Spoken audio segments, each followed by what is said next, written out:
usher in with the respect it deserves. Olunaku olwaleero ssetendekero wa Kampala University lwatikkidde abayizi baayo abasobye mu 3,500 nga bano bakuguse mu masomo ag'enjawulo omuli obusawo, amawulire, abakuguse mu by'obulimi, okubala ebitabo, bizinesi, okusomesa, okuzannya firimu n'amasomo amalala ng'amatikkira agabadde ku ssetendekero wabwe eggaba.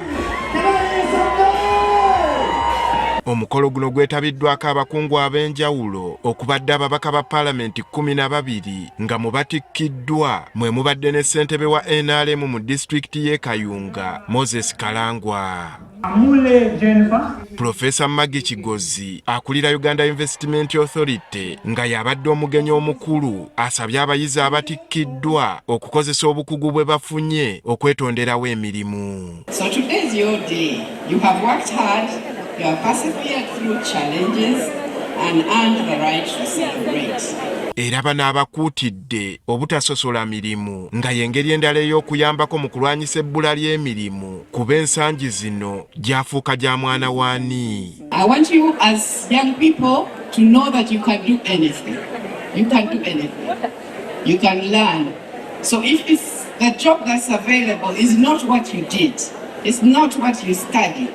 Ku matikkira gano gavumenti ekiikiriddwa komishona okuva mu minisitule ya ICT Moses Watasa ategeezezza nga gavumenti bw'eri mu kaweefube w'okulaba nga babunyisa yintaneti mu bitundu by'eggwanga eby'enjawulo. We are happy to note that the theme for this year's graduation is about empowering a new generation, AI, innovation and sustainable development.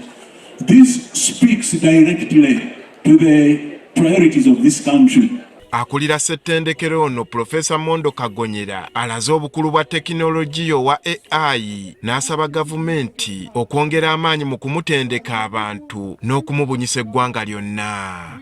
This dual occasion celebrates the fulfillment of dreams and the beginning of new responsibilities under the theme empowering a new generation, AI, innovation and sustainable development. Profesa Kagonyera n'amyuka akulira Kampala University, Profesa Badru Kateregga basabye abatikiddwa okukozesa amagezi ge bafunye mu ssetendekero ono okubeera abamalirivu n'okulemerako okusobola okukyusa embeera z'abantu gye bava. Be bold, be innovative and be resilient.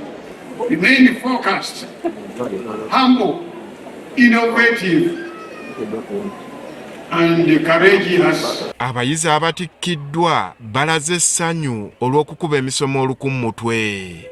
Ngenda kwongerako okusoma okulaba ndi maliriza kubanga nina byenda bye mbadde simanyi. Naddala ero firu gye mbadde mu ya politics ey'abalimba ngenze n'egizuula nga waliwo karakita z'abantu mu psychology biramu ebiri. Dolaba omuntu n'omutunuulira byonna byakubulira ogenda okusoma nga mu bantu bafere. Thank you.